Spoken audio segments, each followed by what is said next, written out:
All right. Hi, everyone. Once again, my name is Aniedi, and I'm going to be your partial host in this room for the rest of the day.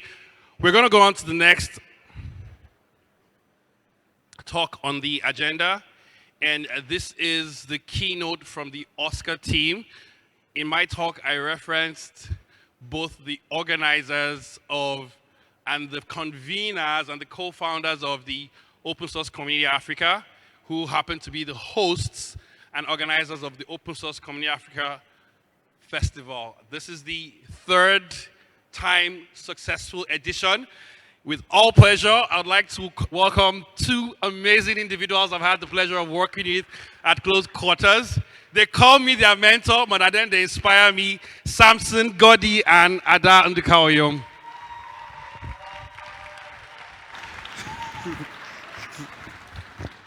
Hi, Nduka. Jesus. Hi, everyone. Good afternoon, everybody. This is too many lights on my face, anyways. But how's it going? How was the jollof rice? What? Is what? Sorry, no worry. Meet me after the event. We'll talk. Okay, so good afternoon, everyone. I hope we're all doing great. Are we excited to be here? Are we excited to be here?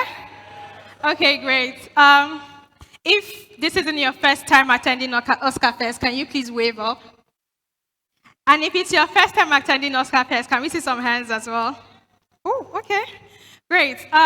Those of you who this might be your second or your third time attending OSCA Fest, you already know how it's a tradition for us as co-founders of the community to come up on stage and give a particular talk.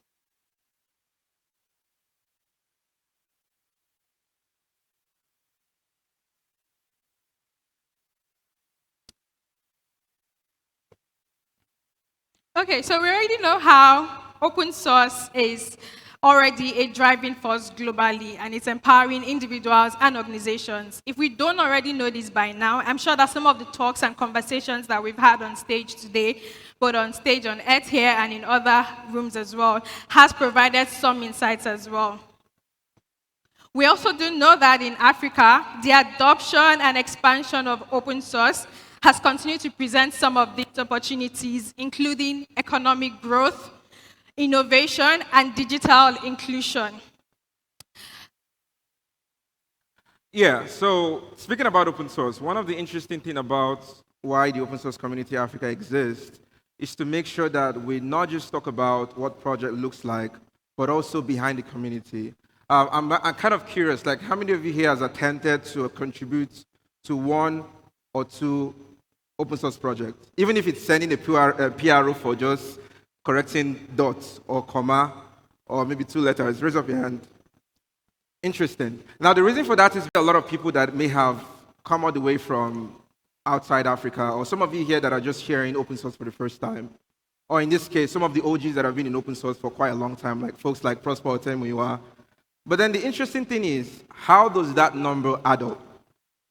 This was the last Octoverse report talking about how Africans are doing in open source.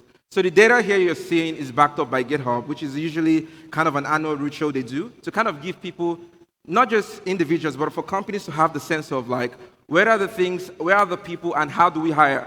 Remember the Anyedi talk about the A being silent? This is the reason for companies to start changing that, because as you can see, Nigeria here, by the way, everyone should go for this. Nigeria here is top of the line, and of course there are other African countries here. But then that is fastest growing, or in this case, growing community. We should be able to make sure that the moment they say United States and then some other big countries, right, the next thing should be Nigeria. Do you think we can do that? What's all this one? Do you think you can do that? Okay, nice. Jollof rice for everybody.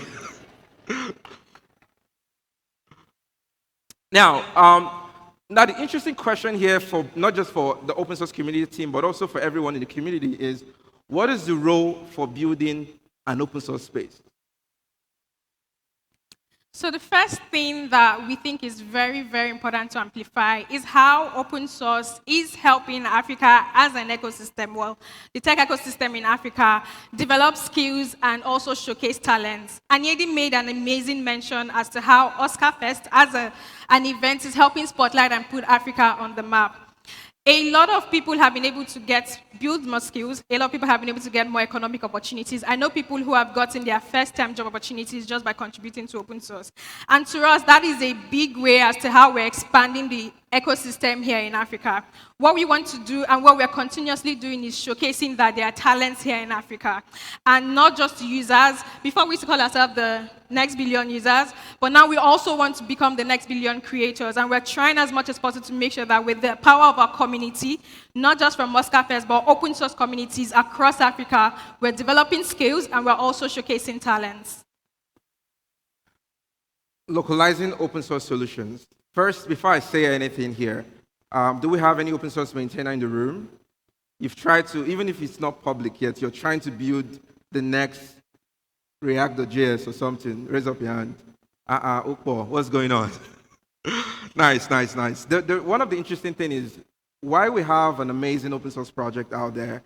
The interesting thing is that Africa has a lot of infrastructure stuff. I don't want to say issues, but things that solutions and projects can build. Yes, on the proprietary level, like on the corporate side, we do have a lot of companies like some of our sponsors here, Paystack and the rest, solving those solutions. But then when you're looking into open technology, you want to be able to make sure that everybody here has a voice, right? Like the typical flow is, if this card is not working, you're either dragging them on Twitter or you're trying to go and email them, support, blah, blah, blah, and the rest. But then imagine a solution where instantly you see a problem, you just open an issue, or you send a pull request and you fix those challenges. One of the stuff I was doing with the United Nations at some point was to source organization that works on localizing stuff. I know one of the popular one in Kenya is, I've forgotten the word right now. I think it's Ushahidi. Yeah, they do a lot of stuff around building open source solution for free and fair election. And we know in Nigeria here we have, I don't want to be too political, but we have a lot of things going on. So that's just one of the things that open source can be able to do, which is in this case, solving localized problems. While you build for global, you also need to think about how do you solve challenges locally. And then in terms of advocacy and policy adoption, remember when I said that there's some stuff going on with the United Nations? Obviously, in the Open Source Community Africa group, we've been able to position ourselves to enable organizations to come for advice, but also for us to be able to share, our voices out there. For example, my co-founder recently just came back from Ethiopia, talking about multiple challenges around advocacy, of course, mostly around She Code Africa. But that just gives you a lot of sense that people are able to ask questions and say, hey, what are the solutions of things to do? I think in February, I had the opportunity to travel to the UK to give a talk in Open UK. And a lot of opportunities out there, there are new companies. In fact, one of our sponsors, Canonical, they came and said, hey, we really love what is going on. We want to come, hire talent and do a lot of stuff. But that's just give you a level of how we've been able to, not just for the Open Source Community Africa, but able to create an ecosystem. We're using the Open Source Festival as a strategy to enable companies and individuals to be able to connect with, again, that silent A, as Anyedi mentioned. Another is around networking and partnerships. Using OSCA Fest as an example, another way that we are able to build the ecosystem and also rather contribute to the ecosystem is creating opportunities and platforms for you to interact and network with individuals like you. We're also making sure that while we're spotlighting Africa as a whole, we're bringing down that international experience. A lot of times, before OSCA Fest, I can boldly claim that to attend events like this where you have international speakers, you literally have to travel outside Nigeria. But we're trying to bring that experience down to you. And these international speakers coming down to speak to you as well, they're gaining more insights into what we're doing here in Africa, and it's also building the ecosystem as well. So now the next thing is, this is a question that we're throwing out to you. We've told you how, in multiple ways, the open source community, Africa, OSCA, and through OSCA Fest is helping build the ecosystem here in Africa. What do you think is the future of open source in Africa? You can take 1 minute to think about it. Whatever it is that you think the future of open source is in Africa, it could be around employment, it could be around job opportunities, it could be around more creators, it could be around more maintainers. But we want you to do one simple exercise for us, which is go on Twitter using the hashtag #OscarFest23, and just tweet what you think it is that the future of open source in Africa is. Because people are watching, people are looking out to see what your insights are, and we are also excited to see what you think is going to become the future of open source in Africa. Thank you.